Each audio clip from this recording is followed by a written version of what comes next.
Thousands of years ago, man discovered the power of the sea. Riding on its waves, man discovered the wonders that the sea can bring to him. By the power of the sea, man's world expanded, commerce prospered, and human linkages became stronger and all the more powerful. Maritime power could not be more evident than in the Philippine archipelago. For the Filipino, the sea has opened a whole new world to him. It enabled him to discover his culture and the cultures of the neighboring seas. The sea provided a major means of transportation and a significant economic link. To ensure that all those potentials will be fully utilized, the Philippine government created the Maritime Industry Authority on June 1, 1974. The Maritime Industry Authority is mandated to adopt and implement a feasible and coordinated maritime industry development program that covers the replacement of obsolescent and uneconomic vessels, the modernization and expansion of the Philippine merchant fleet,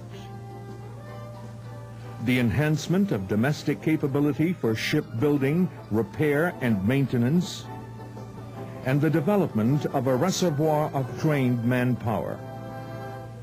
Marina is also mandated to provide and help provide the necessary financial assistance to the industry through public and private financial institutions and instrumentalities, technological assistance, and a favorable climate for expansion and foreign investments in shipping enterprises.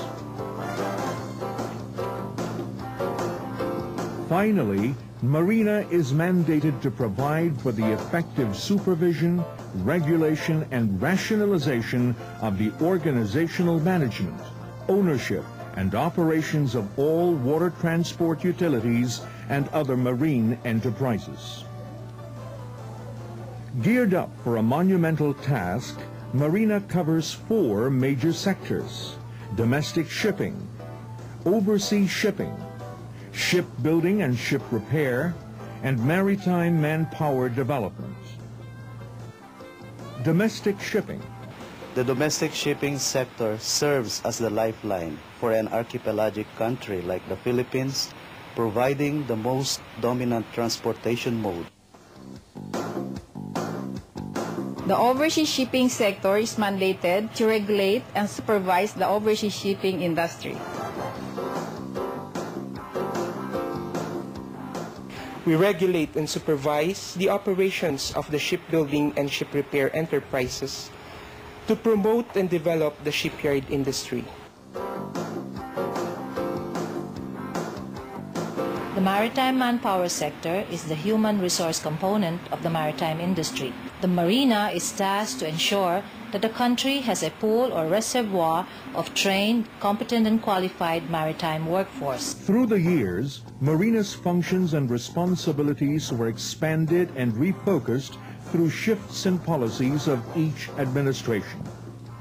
From its original role of being a promotional and developmental agency, we see Marina shifting towards regulation and supervision in the mid-1980s. Recently, as shipping becomes a vital element in the development and growth of the Philippine economy, the gradual deregulation of Marina's policies emerges. The domestic shipping sector successfully fostered a favorable investment climate to encourage fleet replacement and modernization. To alleviate the consequent financial burden, Marina implemented the bareboat chartering program, where ship owners and operators are given a less expensive alternative for vessels acquisition.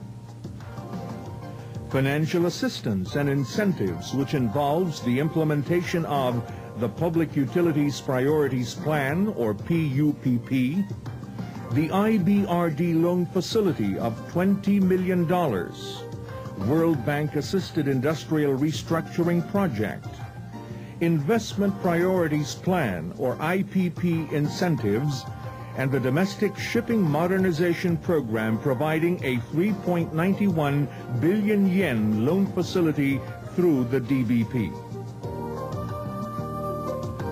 Most salient is the deregulation liberalization of domestic shipping operations as translated and concretized into a comprehensive policy through Marina Memorandum Circular numbers 71 and 80, 106 and 117. These MCs fostered easier entry into routes, especially developmental routes, thereby abolishing monopolies and deregulated the first and second class passenger rates.